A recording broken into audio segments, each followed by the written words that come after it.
Okay, let's try this again.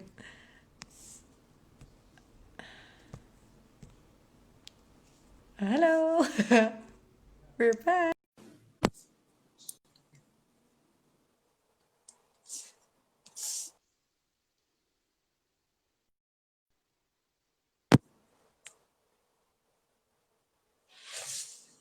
Let's try this one more. Hi, Yes! guys! Oh my gosh, I'm It's sorry. this is so good. I'm so happy. So everyone saw the both of us, but we didn't see each other. What is Oh my God, I want to happening? see a playback of that. I would love to have seen that from an outsider's perspective. Yes, I think we were both talking at the same time.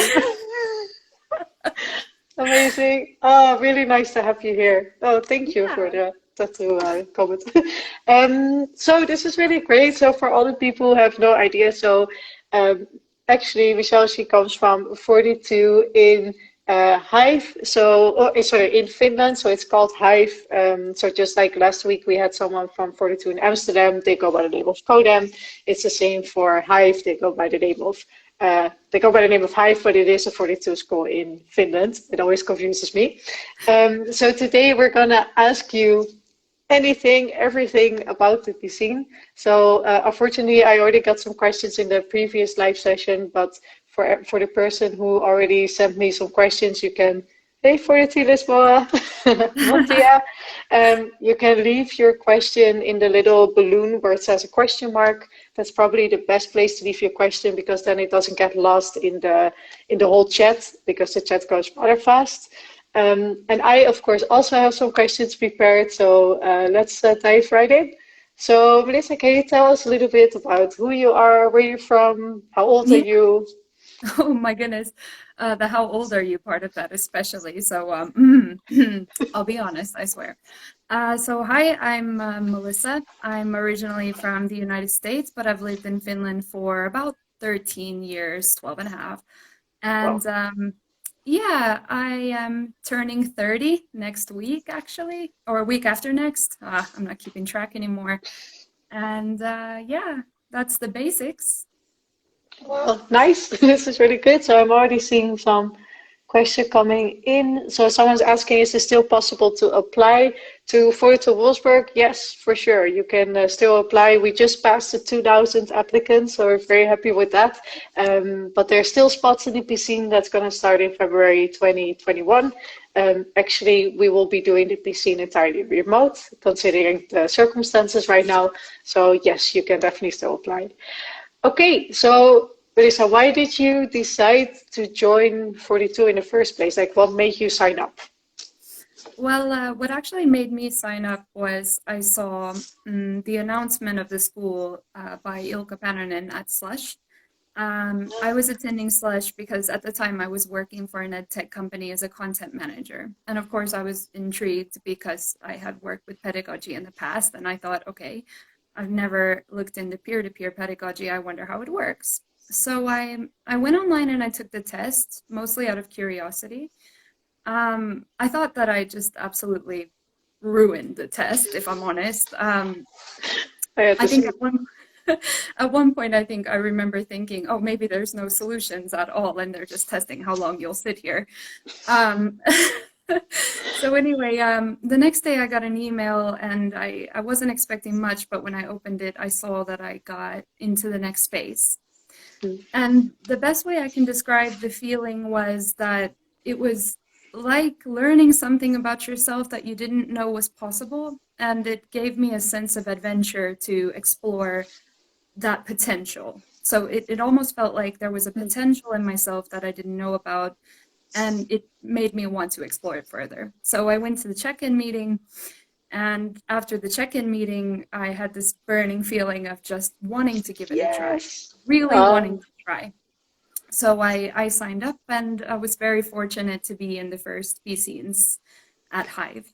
it was the first or the second one, right? Yeah, Ever, I think. among the Yeah. first, yeah. So I was in the Yeah. second one. Super cool. Super, super cool. That must have been a crazy experience, but we will get Yeah. there. I mean, I was there. I remember. So someone is asking, what was the most difficult part of the test? Hmm. For me, okay, if I may say it, I'm not sure.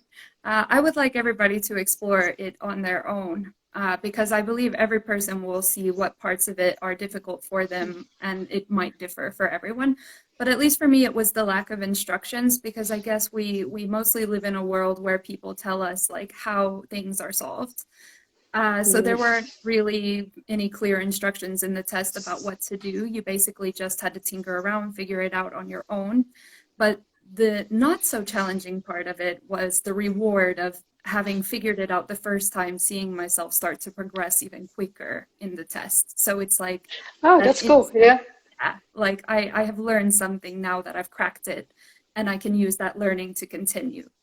Yeah, that's I like that. I think I had a similar experience about the instructions. I was like freaking. I was like, because I even knew I'm part of the staff, so I know that there are no instructions. But I was like, okay, I'm gonna try it out. I was like, what do I do? I just started clicking on everything. Yeah, exactly. It's trial and error, people. Like that's our whole educational model. So just click Yeah. away and see what happens, and then you'll make mistakes, and that's how you learn. That's really Yeah. cool. And so, did you, because you worked as content marketer, but did you had any previous coding experience? Like, did you do anything online or No. nothing? Well, okay, Oh, yeah, I did definitely do stuff online. The best way to describe my technical background would be that I had mostly just used tools that other people had coded for me, mm, um, which was one of the like hints that maybe I could be a coder too, because there were lots of moments in those times in my career where I was like, okay, these tools are for some way or another failing me. And if I knew how to make them myself or how to like edit them myself, then maybe I could make them work for me better, which is mm. interesting because that's now what I'm exploring as I get deeper into my coding career as well, like automation and optimizing tools. Oh, Yeah. wow, that's really cool. I like that. No, it makes a lot of sense also, is that you do have a sense for, oh, this I find it very interesting and I want to be able to actually do it entirely myself and make this program myself. That's really Yeah. cool. I like that.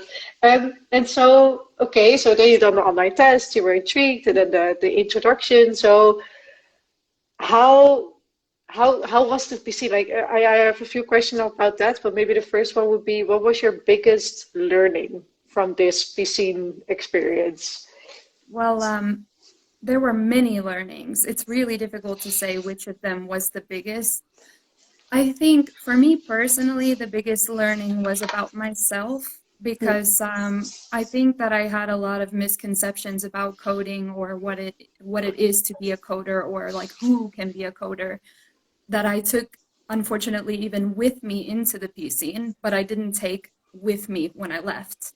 Mm. Uh, so just this notion of like there are things out there that I haven't explored, and now that I've explored them and I see that it's not like impossible.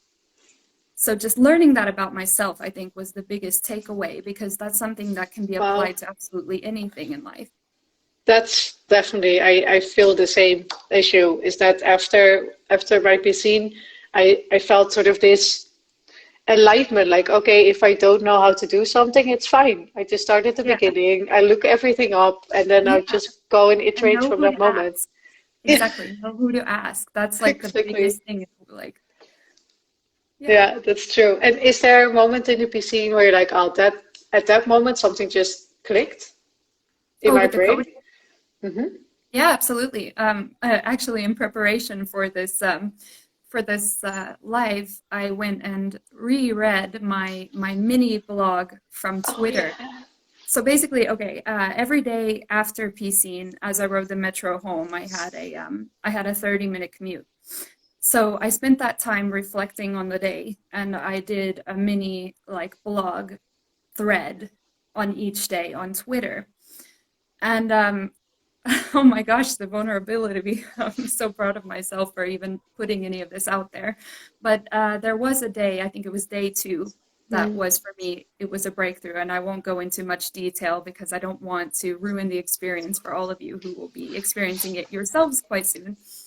But there were moments leading up to that day where I was just like, wow, I've definitely bitten off more than I can chew. I've never coded anything before in my life. All of this is new to me and it's really difficult. Mm.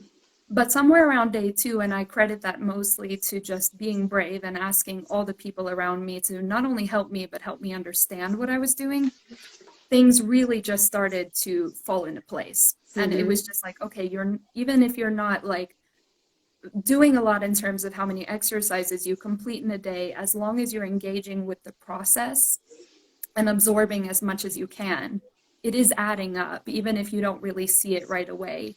It will Yeah. kick in at some point, and then you're like, huh, I kind of know what I'm doing. Ah. Oh yeah. Yeah. Was it scary for you at the beginning to reach out to those people and like talk to all these strangers that you didn't know? Like how was that for you? Yeah, it was. And I didn't expect that because I'm a pretty extroverted person. And I thought, like, okay, well, this will be the one thing that I'm really good at is asking people for help, right? But I realized that my imposter syndrome kind of got in the way of that. This fear of looking dumb Mm. to the people that I ask questions from. Um, but when you spend a lot of time with your peers in the coffee room and you have conversations about how this whole process, this huge process, makes you feel, you realize that for the most part, everyone around you feels exactly the same.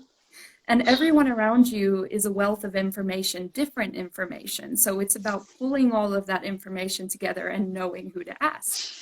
That's exactly it. And we got a very nice question from someone. How is the competition like in the piscines? Or is there some kind of feel of a competition? Yes, there was some, but I think it's more for people who are motivated by competition. So Mm, there yeah. was some friendly competition for sure. It was really fun to follow. And for the most part, the most aggressive competition in the P scene was our tournament on the ping pong table. So, Yes. but yeah, there's definitely a competition element there if that's something that drives you. But at the same time, it's not like the entire package of the piece scene. So if you're someone like me who's not really motivated by competition, there's still Mm, plenty in the piece scene for you too. yeah. That's true. That's true. And then so I asked a bit about what your favorite moment was and also your biggest learning. Do you also have a least favorite moment or sort of a moment where you're like, oh, then it was tough? Yeah, actually, and it's like I wouldn't even want to frame it as a least favorite moment because it's actually come to be one of my favorite moments from the PC, and it's the story I tell over and over again, more so than the good parts. But there was a moment where I thought I had this breakthrough for this one day, and I thought I was doing like absolutely wonderful. And I pushed it, well, you guys will figure it out. But anyway, I submitted the um, the day's progress literally like 10 minutes before the deadline because I was in Oof, such a state of flow that I was like, okay, this is great, this is great. going. And the next morning, I had an evaluation. Sorry, oh my gosh, I'm using all these terms. So I had an evaluation the next morning and I was running late for it and I was like super eager. I was literally running out of the metro, up the 4 flights of stairs into Hive, and like slid into the computer next to the person who's doing my evaluation. Hadn't even had a cup of coffee that morning. Uh, we open up the code together and basically he annihilated my code. Like it was so badly done. It felt Oh like such a no. victory the night before. Really, it Oh, felt like, okay, this is gonna be my shining gold like star my day. moment. Yeah. Yeah. And and I was just in such a state that all I could do was to stare at the screen while he was like walking me through like how it could have been done better. Absolutely correct. Like the feedback was spot on and actually very helpful in the future. And I'm sitting there and I have just tears coming down my face Oh, and I feel like, oh my gosh, I feel so vulnerable right now, but this is part of the process. Like oh, that's you true. will definitely have those moments, like maybe not as extreme as I did, but they will come. You're welcome. Yeah, I think it's 100% true there. I experienced exactly the same. And so I got two of the same questions more or less, but is there a way to prepare for the piscine, or is there a way that people could already get a bit into the programming language that is used in the piscine, which is C for the people who don't know? Yeah, do you have some tips or information about Yeah. that? Um, about the preparing for it technically, I actually recommend against learning C before the Piscine, and I think you'll figure it out for yourself why. But having a background in education myself, one thing I will leave you all with is a bit of wisdom that it's much more difficult to unlearn something than it is to learn something. Yeah. I mean, I think I saw at least a couple cases in practice in my PCing where people had gone that route and then like kind of suffered for it a bit, not like in any bad way, but like it was hard. It was difficult because what they had basically learned was a completely different method than what is used at school. So it took some unlearning for them to be able to get back on track. Also, from my own experience, like I got into the school having zero practice, not even having glanced at anything related to any programming language before my first day at Hive. I didn't perform very well in terms of grades at school, but apparently I did do something right because I did get into the program and it is Nice. definitely a good place for me in hindsight. I have learned so much over the past year. Wow, that's really really nice. Actually, a question about that. Someone asked what. Let me rephrase the question and say it right. So, how much percent, if you know, and otherwise I would know the answer also, how much percent of the Piscine participants actually get selected to become a 42 student? For me, I couldn't quite say about the numbers. I know that we had like 150 people, I believe, started the PCing with me, and of them all, I can't even recall to this day how many got in. But could you help me with this one, Lisa? Yeah, Because I of course, yeah. So I know for everyone who doesn't know, so I was previously I helped set up the Dutch school, so the 42 Amsterdam, and I know there from the 100 people, let's say 100 people start in the piscine, some people sort of stop after 2 weeks or 1 week because they realize they don't like programming that much or they don't enjoy the educational model as much as they like to, which is totally fine, of course. That's why the piscine is there, so you can figure that out. But from the people that really make it till the end of the 4 weeks, that's about 80 people. So you see a 20% dropout. And then from that 80 people, around 50% get selected. But I say around, and I really want to emphasize on that because if there's space for 100% of the group, but 100% of the group is good to actually have a success as a student in 42. So, and that counts as far as I know, for every school. So about 50% of the end group actually does the final exam will get selected. But it can change. It's not a numerous fixer, so you know the spots can really change. And I saw actually two questions in the chat. So one of them, you will probably don't know, but I'll answer that one. Is there only one location in Germany where I could apply? Well, there are actually two schools opening in Germany, which is amazing. So one is the one that I'm here today. So this is 42 Wolfsburg, which is quite north of Germany. And then there's one opening in the south at the same time, which is 42 Heilbronn. So if you're more in the south region, go to Heilbronn. If you're more in north region, you can go to Wolfsburg. But the application process is exactly the same. So you can only sign up for the one of them. So I would advise you to go for the one you're closest to. And then another question. Um, Someone is asking, should you be unemployed to apply? I can help a little bit there. I think it really just depends a lot on your employer and your relationship with them. Me personally, before I started the P scene, I had a management role at a very small company. And after a lot of discussion within our team, we all agreed that it would be kind of bad practice to leave them in a place where that position was like potentially unfilled for months. Hmm. So the understanding being if I get accepted into Hive, I will start studying there full time, which means that we will need a replacement. So we collectively agreed together that I could continue working for the company as a consultant on an Oh, hourly cool. basis and that we would hire a replacement and have them trained before I started the P scene. And we succeeded in that and it worked well. And I ended up still then having some gigs while I studied at Hive. Oh, But cool. that, Wow. yeah, so I mean, of course, that worked for me up until a point. I did start to notice, like in the curriculum itself, that some of the projects get really taxing. They're really tough. So you do invest a lot of time in a week into the project itself, which means that you don't have a lot of time to offer your employer. So it's really important to understand, exactly as we were told when we accepted our place to study, for the inner part of the studies, so the inner circle, the first initial months that you study at your school after you're accepted, it's probably best to focus only on school during that time. But at the end of the day, it has more to do with you and like your abilities and your agreements with your employer. That's true. That's true. I mean, I see some students who work part-time for maybe like 3 days a week, which is totally fine, but it will slower down your process, of course, a little Yeah, bit of the way absolutely. that you process to the curriculum. And so while we're there, so you got accepted, which was probably Mhm. like this crazy moment, I can Yeah, imagine. And then so you started with the curriculum. How yes. do you feel right now? How is it? Yeah. It's challenging. I mean, especially because, we're living in challenging times. Like, we live in a very Yes. different world than we lived in a year ago.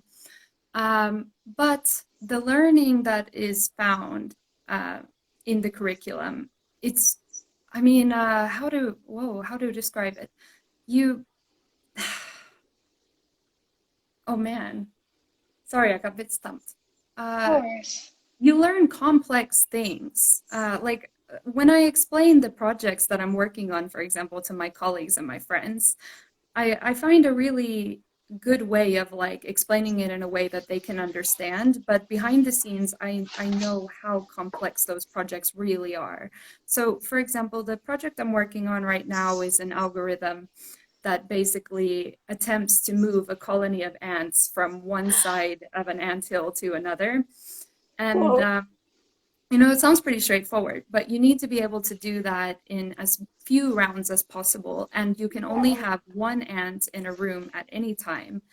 And then there's the added layer of the anthill is generated at random. So it could be any amount of rooms, any amount of like chutes that connect the rooms together. And your algorithm needs to be able to take all that information in and decide on an optimal route for those ants.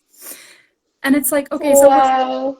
yeah, having explained that to you all now, I guess it sounds pretty straightforward. But when you when you start actually, All first the and exceptions you have to think about. yeah, and I think first you have to approach the problem from an abstract way. You have to take a look at what you have and what you will receive and what you're expected to output, and basically put it all out on a map and try to figure out how the inner workings of that program connect together. And once you have that initial like foundation, then you have to get into different kinds of algorithms. So I've been researching like 3 different algorithms that exist that could solve this problem. But it's becoming very clear to me that I'll have to actually edit those algorithms to work in this case, like specifically, which Wow. of course is a little scary because you're like, okay, somebody else, some person who's really good at math has built these algorithms. And then little old me has to basically understand these algorithms and change them to work for my solution. So at Wow. times it feels like, okay, Wow. can I do this? But then you realize pretty quickly, yes, I can, especially with the help of my peers. And getting finished with a project and moving on to another one, it's very rewarding. Wow, that's a very beautiful thing to say. I love that. Yeah, with the help of your peers, you can tackle any project. I can attest to that. Wow. Okay, so I'm gonna have 2 more questions, if I may. So one of the question is, if you have a tip for someone who is sort of doubting to join the Piscine, or Mhm. sort of to say like, what would you say to this person to make sure that they sign up? Well, the first thing I would ask them is, what is the source of your doubts? Because I think it's really important to also understand where doubt comes from. Mhm. Because I had doubts. Believe me, I did. It took my former colleague actually was the one who pushed me to apply for the P scene because at some point I thought that maybe I just won't be able to swim. I felt like an imposter, and this was very new for me. Mm. But understanding the source of the doubt, it gives you a lot of power in understanding your circumstance. And once you know your circumstance better, you'll be able to decide like, is it worth testing this doubt? You know, is it worth myth busting myself? Or is it something a bit bigger in my personal life that maybe I should wait a little while? Like, because there are many reasons why you could doubt doing Piscine. My reason for doubt, I debunked it by going to the Piscine and then just coming out of the other side of it and realizing, okay, this was the best decision I made to actually do it in spite of my Yeah. doubts. But yeah, self-reflection and try to understand the source of the doubts. And once you know where the doubt is coming from, ask yourself, like, is it really something I should factor into this decision? Because it is a really awesome experience at the end of the day. And of course, I recommend people to try. Oh, I love that. Thank you so much for sharing that. So I got two questions from the public. One is, so how much does this cost? Ah, Favorite question of all times. How over much me? does it, yeah, how much does this program cost? Well, it didn't cost me anything. So Hive is tuition free, and I believe that all of the All the 42 42. schools are tuition free. Of course, it cost me time, and it's up to you to decide if that's a sound investment. And honestly, I believe it is. I've got friends from the P scene who didn't make it into the school, who continued coding after the P scene, and they took the most out of that opportunity, and they're using that still, the knowledge they gained during the P scene. They're using that still today. It's education is not anything that expires, Yeah, and it's definitely worth investing in your growth if you see that programming will add value to your growth. I love that. Oh, yes, I agree. We get a thumbs up from someone, so that's really important. And then very, very last question before we round it up. So, started with the curriculum. Do you know where you would like to go to? Do you have an idea of which direction in the computer field, or do you have any clue already, or not yet? That's also fine. It's getting clearer all the time. I just finished the PHP Piscine. Didn't do as well as I had hoped, I have to be honest. But I did definitely because I was asking myself earlier, do I really want to work with data? Because I've been watching these documentaries, especially on Netflix, and I'm like, whoa, that's cool. I would like to do something with that, especially because data is like the foundation of most AI, which is something else I would really like to do. But there was a whole day in the PHP scene about MySQL, and that was my first time ever working with a database, and I geeked out so hard. Not at the beginning. At the beginning, I was actually pretty angry at it, and I was like expressing that frustration to my roommate who is a fellow student. But after I vented all the frustration out and I sat myself back down and I tried it again, I started really geeking out over it. So I would love to find ways to explore data, maybe apply algorithms to explore data for us, use that to help us make decisions about enhancing the work life of people, and also find areas where people can help themselves grow, being empowered by that data. So basically, like gathering it all up and sorting through it and looking for patterns that we can use to make life meaningful and easier for others. I love that. That is a great future ahead. Super nice. We'll see where it ends up. I mean, I definitely don't have like this ready-made package dream. I know there are Of people course who not. do have that. I went into Hive with a very open mind, and I've been discovering that future for myself along the way with a little bit of design thinking. So I still love not, that. yeah, but that's Well, you've fine. done a really good job. Congratulations. That's a really, really lovely how your life changed and now you're doing this PHP and MySQL and geeking out and all this data. I'm really, really, really happy to see that. That's really cool. Yeah. Congratulations. Thank you so much for being in this Q&A. It was super lovely. And thanks to everyone who was watching and for your questions and for your answers. Melissa, it was really, really nice. And so for everyone else, if you have any questions left, you can always ask on Instagram chat, or you can send us an email to admissions@42wolfsburg.be. As I said at the beginning, we are going to do a remote piscine, of which the first one will be in February, the second one in March. those two you can sign up for now. And we have plenty of spots left, so just join in, and then I will hope to see you there. And thank you so much, Melissa. I hope we speak soon again. Yeah, exactly. Bye bye, Ciao. everybody. Bye, See you. everyone. Bye bye.